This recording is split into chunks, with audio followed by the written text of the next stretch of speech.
আসসালামু আলাইকুম গাইস, দেখতে পাচ্ছেন পারমাণবিক বোম। আমরা এখন এইটাই পারমাণবিক বোমই বুনতে যাব ক্ষেতের মধ্যে। কিভাবে বুনতে হয় একদম শুরু থেকে শেষ পর্যন্ত আপনাদের সব শিখিয়ে দেব। এই থাকুন আমাদের এই যে আমরা যাত্রা শুরু করেছি। এটা হচ্ছে এক ধরনের ভেলা বা টাইটানিক জাহাজ। টাইটানিক জাহাজের উপরে আমরা রেখেছি পারমাণবিক বোমা এবং তার সাথে আরও কিছু অংশ বিশেষ।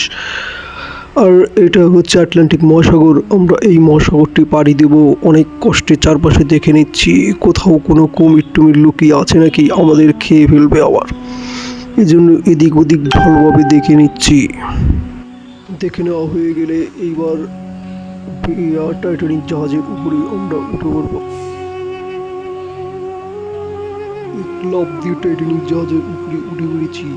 এইবার স্টার্ট দেওয়ার পালা। স্টার্ট দিতে এর তেল লাগে প্রায় 200 গ্যালন, যা আমরা পৃথিবীর বাইরে থেকে আমদানি করে থাকি। এই যে এইদিকে এবার স্টার্ট দেওয়ার মেশিনটি দেখতে পাচ্ছেন, এইটা হচ্ছে বুজরুগলিকা দিয়ে এটা ধাক্কা দিতে হয়, নইলে টাইটানিক জাহাজ স্টার্ট হয় না। এবার শুরু করে দিলাম ধাক্কা দেওয়া। এক ধাক্কা দিয়ে চলে যাব একদম টাইটানিক জাহাজের মাথায়। দেখতে পাচ্ছেন অনেক কচুরিপানা বেজে গেছে। কচুরিপানার সাথে টাইটানিক জাহাজের ধাক্কা লেগে অনেক সময় দুর্ঘটনা ঘটে যায়, সেজন্য অনেক সেফলি চালাইতে হবে। শুনেছি আমার ভাগিনা ও পাহারা দিচ্ছে যে কোথাও কোনো কোভিড টোভিড আসছে কিনা, সেটা দেখবে। দেখে সাথে সাথেই আমাদের জানিয়ে দেবে। অনেক ধাক্কাধাক্কির পর অবশেষে আমরা আমাদের গন্তব্য এই স্থানে এসে পৌঁছতে সক্ষম হয়েছি। এইবার এই পারমাণবিক বোমগুলো নিয়ে রওনা দিয়েছে চড়ার মধ্যে। এইখানে দেখতে পাচ্ছেন অনেক লোকজন আগে থেকেই বোনাবনি শুরু করে দিয়েছে।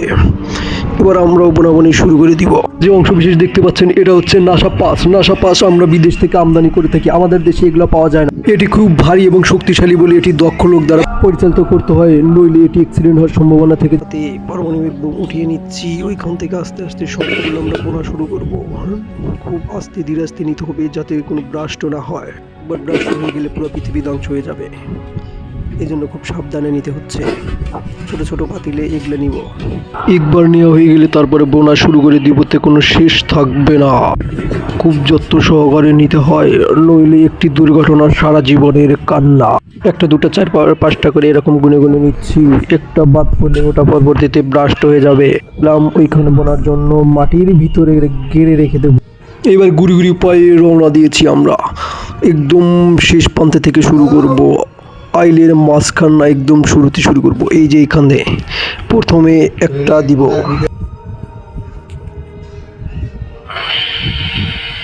প্রথম ভালোভাবে দেখে নিতে হবে, তারপরে দিতে হবে। এইখানে একটা দিলাম, তারপরে 1.5 কিলোমিটার পরে আরেকটা দিব। এইভাবে পুরো সারি পূরণ করব। একদম প্রথম থেকে শেষ পর্যন্ত পুরো সারি এইভাবে পূরণ করতে হবে। 1.5 কিলোমিটার পর দিতে হবে, নইলে একদম ব্রাস্ট হয়ে যাবে। একটার সাথে একটা গ্যাসা লাগলে একদম ব্রাস্ট হয়ে যাবে। এই একটা পারমাণবিক বোমা থেকে হয়ে যাবে 20-30টা পারমাণবিক বোমা। ফলে আমাদের দেশে কোনো বোমার ঘাটতি হবে না। তখন যে কোনো দেশের সাথে যুদ্ধ করতে আমরা প্রস্তুত হয়ে যাব। মোটামুটি এভাবে দেওয়া শেষ হয়ে গেলে এরপর আরও একটি এইভাবে চাষ দিতে হবে। নাসা পাস দিয়ে টান দিতে হবে। দিয়ে টান দেওয়া হয়ে গেলে তারপরে এর উপরে মাটি দিয়ে দিতে হবে, মাটি চাপা দিয়ে দিতে হবে। এভাবে সারিবদ্ধভাবে একের পর এই যে লোকটাকে দেখতে পাচ্ছেন, ইনি হচ্ছেন বিজ্ঞানী নিউটন। তিনি খুব যত্ন সহকারে হচ্ছে, কারণ মাথার উপর যখন তখন আপলের পরিবর্তে এই পারমাণবিক বোমা করতে পারে। আর এই ছোটটাকে দেখতে পাচ্ছেন, ইনি হচ্ছেন বিজ্ঞানী আইনস্টাইন। এই দেখছেন সব কিছু ঠিকঠাক আছে কিনা। সব কিছু ঠিকঠাক দেখে তারপরে এই পিরামিডের মতো তৈরি করে দেওয়া হচ্ছে। পিরামিডের মধ্যে যাতে কোনো বৃষ্টির ফোঁটা চিড়ে ফোঁটা ঢুকতে না পারে। একবার ঢুকে গেলেই সব এক্সপেরিমেন্ট বৃথা। রুট পড়া লোকটাকে দেখতে পাচ্ছেন, ইনি হচ্ছেন বিজ্ঞানী ছটফট। এই বিজ্ঞানী ছটফট পৃথিবীতে ছটফট করতে করতে এসেছে এইগুলো বুনতে। খুবই ছটফট করেই কাজকাম করছে, দেখতেই পাচ্ছেন। এভাবে আমরা শেষ করে ফেললাম আমাদের পারমাণবিক বোমা বোনা।